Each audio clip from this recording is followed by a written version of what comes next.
I think I really quickly want to drive home for me, because I am struggling with this. It is a worthiness component of doing it. You know, even when I say that, it doesn't feel good because there isn't really any doing involved. It's being this vibration. It's about being an example of source. This is the best way of explaining, and words don't teach, but you're close enough to getting this vibrationally that these words will be helpful for you, for all of you. Life causes you to desire things like what you were just talking about. And before it is manifested, there is the probability that you're going to notice that what you want hasn't happened yet. And all the time that you're noticing that what you want hasn't happened yet, you're practicing the vibration of it not happening. And you're introducing resistance to it happening. So you want to stop doing that. You want to stop noticing what isn't happening while you dream or imagine what it is you want to happen. That's practicing the vibration of what you want. Or, because that's getting really specific, our friend earlier was talking about the discomfort he was feeling because he was becoming too specific given the vibrational frequency that he had going on. So you want to learn to ride this wave in just the right way. You want to time yourself within the wave. When you're really flowing well, get more specific. When it's not flowing that well, when you have some doubts or some concerns, then become more general. And you'll begin to understand what you're doing with your energy. But this is a point that we really want you to hear. As you apply these processes, and they are endless, or as you apply this process that we're really encouraging now, which is when you first awaken in the morning, acknowledge, I'm awake, and I want to maintain this free-floating feeling, this high-flying feeling. I want to feel this appreciation. I want to maintain it through the day so that you are aware of it. Whether you accomplish it or not, you are aware of it. And after a day, and then another, and then another, and then another, and then another of doing that, you'll begin to realize that you can do it. At first it feels awkward and funny. I don't even know for sure if I'm on my high-flying disc. But after a few days, you'll know it for sure. You'll find yourself just feeling lighter about things. You'll feel more clarity in your experience. Your exposure to life will be more delicious and less troubling. And after about 30 days of this deliberate intention of coming onto that high-flying disc and doing your best to maintain it, there's no big deal if you fall off. It's not a big thing, but your best to maintain it. What begins to happen is that frequency, that high-flying frequency, begins to feel so normal to you. And at the same time that you are consciously acknowledging how good you are feeling, mostly in the description of what clarity feels like or what fun feels like, those kind of emotional words. Then what begins to happen? Realizations begin coming to you. Demonstrations of your alignment begin coming to you. And because you have gotten on that high-flying disc on purpose and with no small attention, in other words, you're going to work at it for a little while because you've managed to do it. And you've acknowledged that you have done it and are doing it. And you're beginning to have that sort of conversation come out of you. And then you begin to make the association between that and what's coming. That is the best description of what worthiness is. Worthiness is my deliberate alignment with that which is source and my deliberate application of inspired action in that combination with source. Doing it on purpose is the worthiness factor. Because when good stuff just comes to you, because you just stumbled into it because of someone else's influence, then you don't feel the I did thisness of it.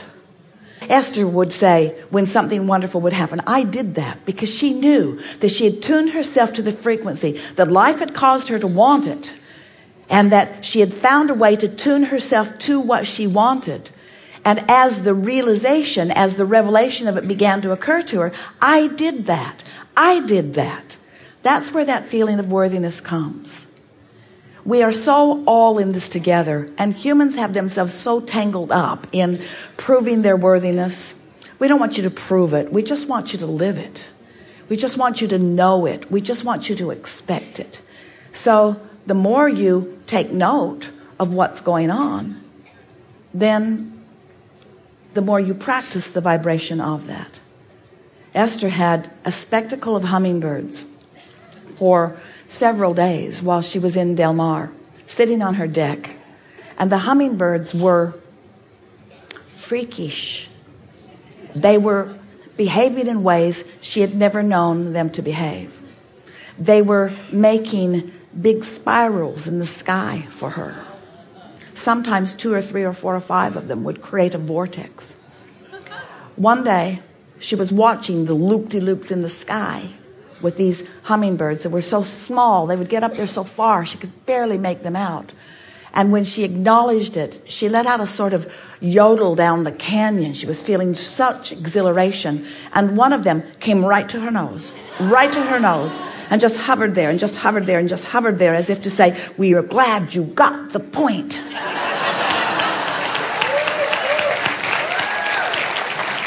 Endless demonstrations of your alignment, all coming with the detail as precise as your life has helped you to carve it out. And so if we were standing in your physical shoes and we had accomplished alignment for 30 days or more and knew it, as so many of you are coming to know, as Esther is knowing it, we would begin to use the power of our imagination, meaning focusing upon things wanted but not yet experienced by humanity.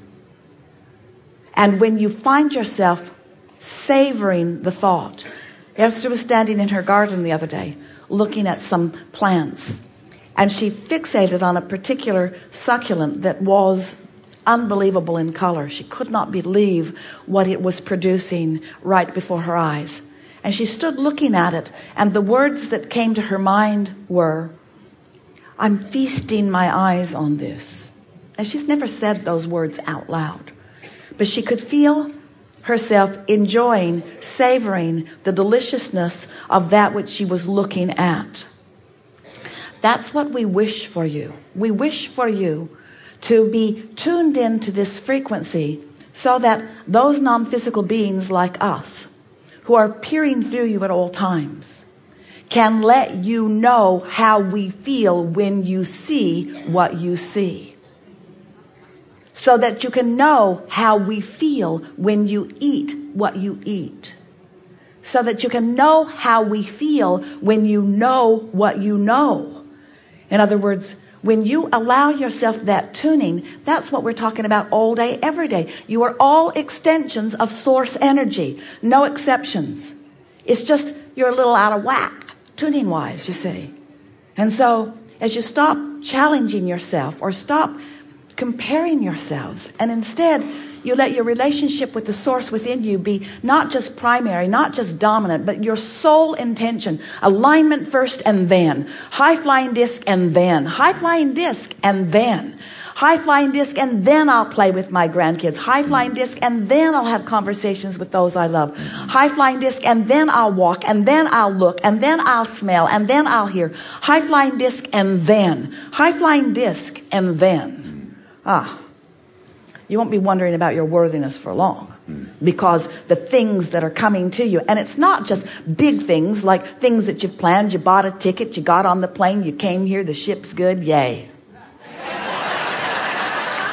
We're not talking about those things. We're talking about the harmonics of life. We're talking about the synchronicity. We're talking about the rendezvous that are happening to you all day, every day, that let you know Source has your back. Source is at your back. Source knows what you know. Source knows what you want. Source knows where you are in relationship to what you want. And Source is right there calling you forward, calling you forward, calling you forward, and reveling in every particle of it that you personally and consciously discover. That's what worthiness is.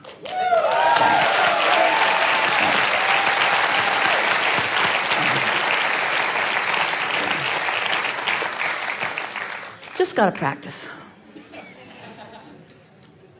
Awesome. It is.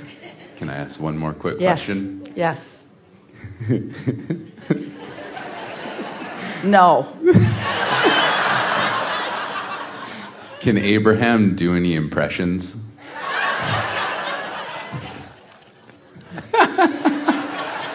We knew you were trouble when you were walking this way. And now that has been confirmed.